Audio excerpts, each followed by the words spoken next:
I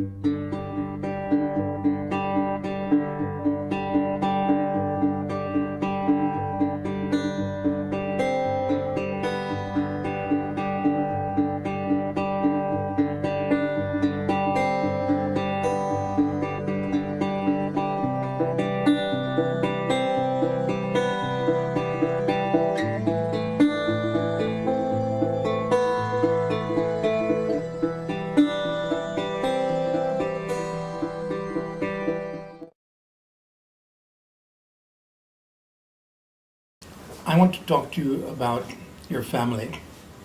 Yeah. What year did you get married?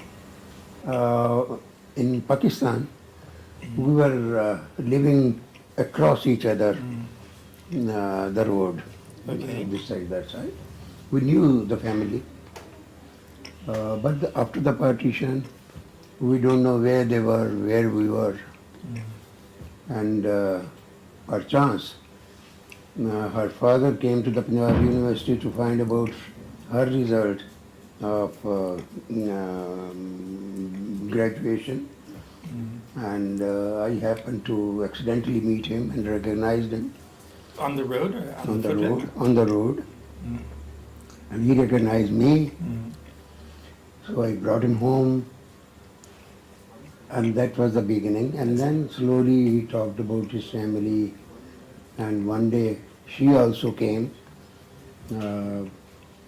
So we met, Okay. and when one day there was a proposal about. Okay. So. But did you Yeah. actually, when you were in Pakistan, as a small boy, did you actually know her? No, because she was too small. I see. Okay. Maybe there's a, I think, 6 or 7 years difference Okay, so between us. when you left, you were 16 and she was 10 years she younger. must be. Okay, okay. You've spent more than 50 years with each other. Yeah. 50 years in Chandigarh is a long time. It actually takes us back to actually the first decade of the city. Now, you must have known each other in Chandigarh and had a very typical kind of friendship and marriage. Or did something else happen? What happened, Geeta? How did you meet this Yeah. man? How did you meet him? Yeah, we were in Pakistan, and then we were just in front, he stayed in front of our house. We were just like neighbors. Did he throw roses to you from his balcony? No? So his father and my mother, Okay. they were sister and brother. Rocky, They were like sister and brother. sort of rocky brothers. Yeah, yeah. Because we made friendship, and he knew us. We were small children, but my mother also knew them so much. Mm. But after partition, we were in Karnal somewhere, and he was in Chandigarh. So there was a complete, Complete separation. separation. Then suddenly, my father, he was advocate and police inspector. He came to find about my results in Chandigarh, Okay. Punjab University of graduation. Mm. Then he met him. He also recognized him. He also recognized him. I see. So they were so excited. Now, how many years between the time they saw each other in Pakistan until this? How many years? Maybe It 10 was years. 47 years. The partition was in 47, and he met in 58 or so. Yeah. So 11 years 60, later. 58 years. 58 or so. after So that. about 10, 11 years later. 11 years. So he brought him So it was a home. pure accident. They met on the street or something. Yeah, And it was just accident, and what we call marriages are made in heaven. The same way. So, Okay. so we met him, and by God's grace, we got married Wonderful. in Very nice. 1960. Okay, very nice. Was it a God grace, or you felt very unhappy at times? No, no, not that. But when he got married, he was very passionate about his work. He used to work day and night, and very hard life he used to spend on his drawings, on his table, the whole night he used to. Then I felt very bad sometimes. Left out. Yeah, I used to. He wanted to run away. I used to be jealous about him, his work and his profession. I said, I am his second love. His first love is architecture. So because I have seen him so much working, Yeah. so ultimately I said yes, I must join him because he wants to imbibe some knowledge about the architecture, and he's so studious. So I also helped him like that. So you even, I understand from Shiv, that sometimes Pierre Generet would come to the house and work from Yeah. morning till night, and you would serve tea and lunch and I dinner. know. He used to come to our house in Chandigarh in Sector 22, and when he came with him, they used to sit on the dining table and discuss some projects. So I used to serve them tea, breakfast, lunch, and it will go up till dinner. I So, see. so it so Okay. happened. So because they were so much involved in their work and all these things, and Mr. John Ray used to tell him so many things. He also used to show so many things. So they were doing some projects, drawings, and files, this or that, all scattered around, and they were involved in something or the other. Wonderful. I used to help them, and Mr. John Ray was very happy Wonderful. to have the sweets what I used to prepare for him and lunch and all this. Now, Shiv told me when he started his private practice, when Yeah. he came back years later, after being chief architect of Israel, he I- came back to Chandigarh, and he said he only had a two-person office, and that was the two of you. Can you just give us some insight on the first no, it was, year of your it practice? was a lot of difference. But he was in Bangalore. He was in the government office, Department of Space, and he was equipped with everything.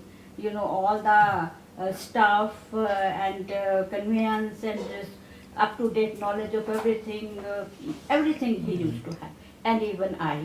We had a very nice time in Bangalore because he was chief, and he made the office himself. Because it was the starting point Right. of the Department of Space Department, and that too architecture office was the beginning.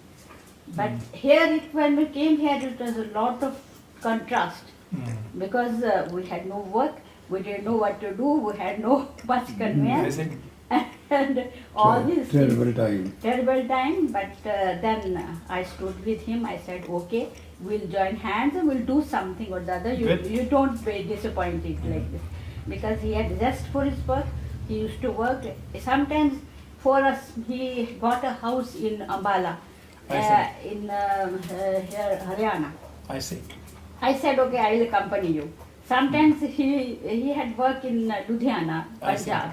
I used to go with him. I see. And we had to stand on the bench, sit on the bench outside the office I see. for the interview.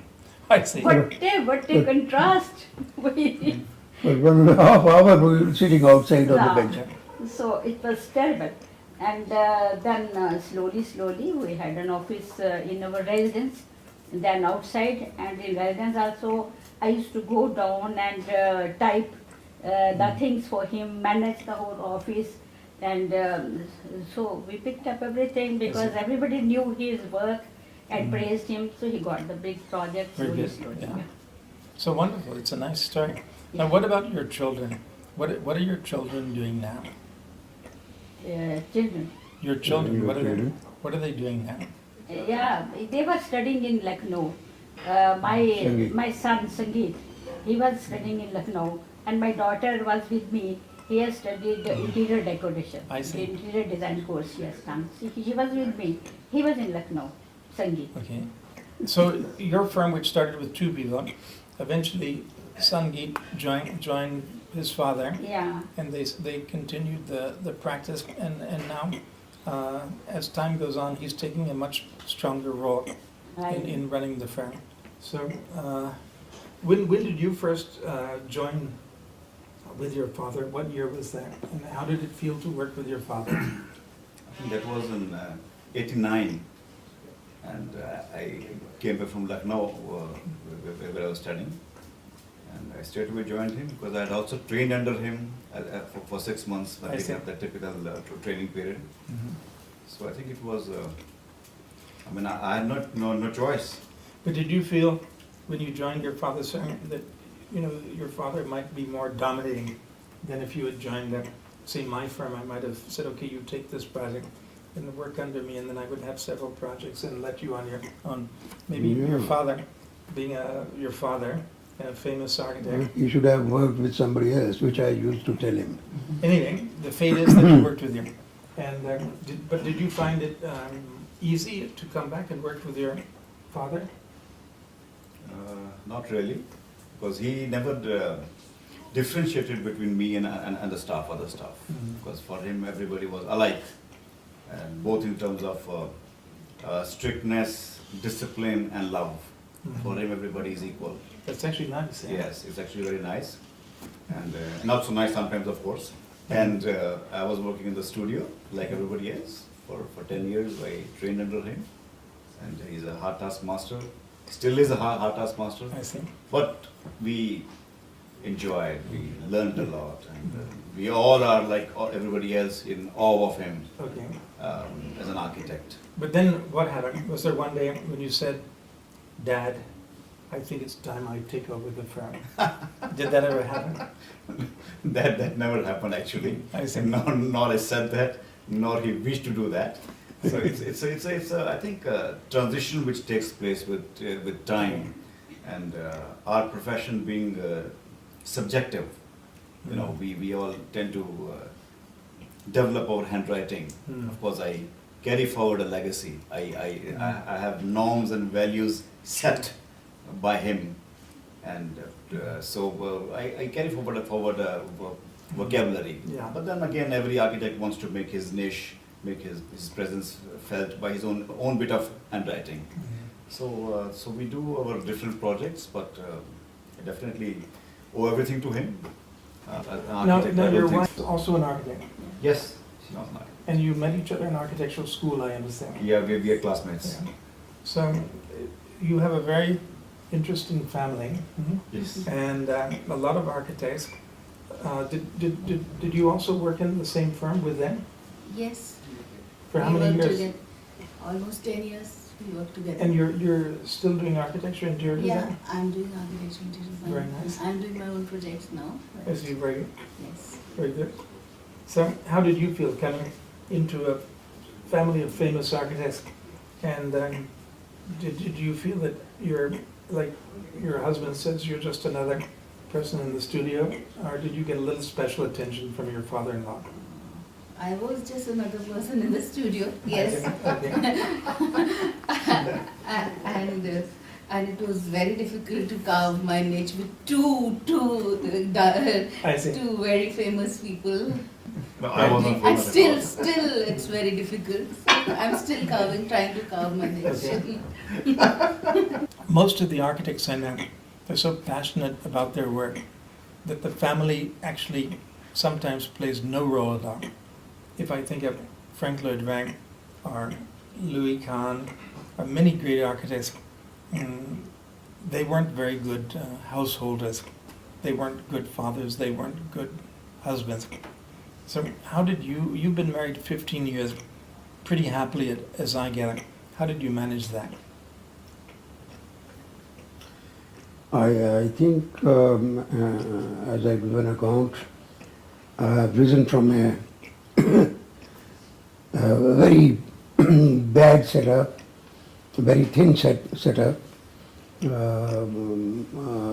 beginning with a very hard time, and I had to really do a lot of hard work to come up somewhere, and I don't think I paid that serious attention to my family, to be honest. I see.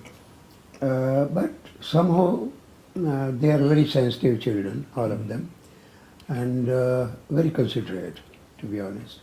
They themselves knew me going here and there, working and this and that, and they developed a sense of respect within their heart I see. that, well, the man who is working so much and he has this sort of background and he's trying to come up gradually, why not look at him, Right. what he does and so on. So that is how the things automatically happening and happened. But I don't take the credit that I really helped them a lot to. So you feel they had a lot of to structure. perseverance and they could understand you and they were very patient. Very patient because they know me from the childhood. Because they have to know this from the childhood because they were very young in Bangalore when I started working. And luck may have it that I landed here in Chandigarh. The profession was at very high things, many high things, great people of the world working here. So we had to learn a lot. A great sort of place to learn and work. We have to work overnight, sometime whole night, Yes. and in the morning go to the toilet, wash our eyes and present our drawings to Corbusier journal. Yeah. And from there, another project, Department of Space, which is again, they wanted everything to happen yesterday because they want to put their equipment there to probe space. I said, look, you are spacing outer space and I am making spaces for you people here I see. so that you can work efficiently, I see. so that you can probe efficiently and so on. So they liked it. Okay. And we did in that spirit, the whole work. I see.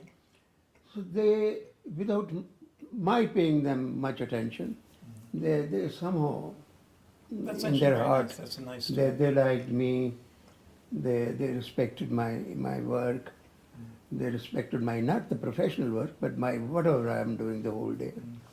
And also imbibed some sort of values, seeing my life. And it turned out to be a wonderful experience. Mrs. Sharma, I think both of you started off life in a very difficult way as refugees. Yeah. You lost having extended families and a big family life. Now you're at the autumn of your life and you have a family around you, grandchildren, and your granddaughter is finishing her studies in Delhi. Your grandson is entering the 10th standard. They don't have to face the hardships that either Yeah. you or your parents had to face. Yes, So it must be a sense of satisfaction yes. that the architectural path, difficult as it is, it's given a kind of a good life. Yeah, of course. Now they are enjoying life. They have not seen any, Okay. and they are very happy. And they have a power behind the name of his grandfather and their grandfather, and they are very happy. They are enjoying life like this. I see, very nice. Yeah.